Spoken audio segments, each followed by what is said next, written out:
Hi ho, Silver here with another happiness hack. Identify and diffuse your buttons.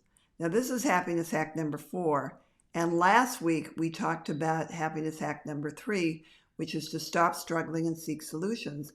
And during that time I was struggling with a disagreement that I had had with a friend of mine that left me very unsettled, and I was looking for a solution. Well, the solution I came up with is that I needed to diffuse a button. That's a big one for me and has been for years. Specifically, it's the I'm stupid button. And it's one of the ones that just gets me every time I think I've got it licked and then it comes back again. Clearly, I have more work to do. But you know what? Loving yourself enough to do the necessary work to diffuse your buttons really, really pays off in a life of more peace.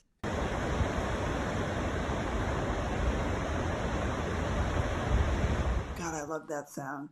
And much less conflict. And the reason that I know this is because I have been working on this for many, many years. And I have far fewer conflicts than I have in the past. I used to be in conflict a lot. I was a fighter for sure. And my friends and family will attest that it's gotten better. Except maybe the friend I had the disagreement with last week. Maybe. I have discovered that one of the most effective and long-lasting ways to diffuse buttons is to make amends to those you were harsh with when you were triggered. The reason this is so effective is because it is ego smashing, which is painful. I have a big ego and I do not like it to be smashed. And it's so painful when I have to make amends that I will go out of my way not to have to do that again. And one of the ways to do that is to diffuse my buttons. Calling my friend to apologize was not on my top 10 list of things to do. But I have learned that when I am disturbed, there's something wrong with me, and I'm the only one who can fix that. Now, I can almost hear your protests.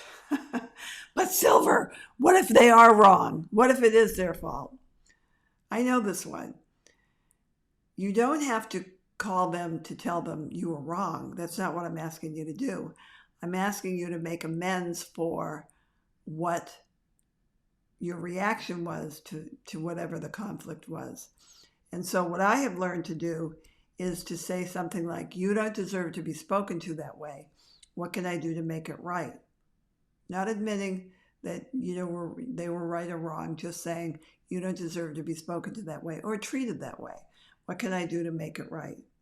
Now, if they want to return to the argument, and you know some of them will, what you might say is, look, clearly we are not going to come to common ground on this. Can we talk about something else?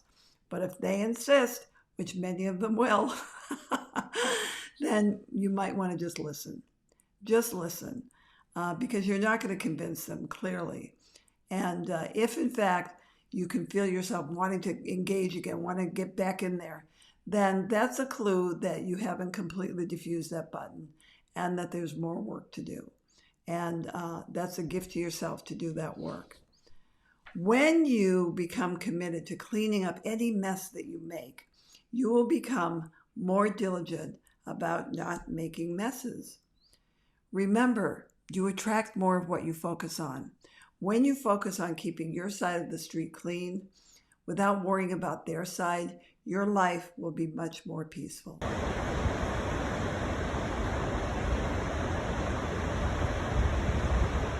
And that's this week's happiness hack. Identify and diffuse your buttons.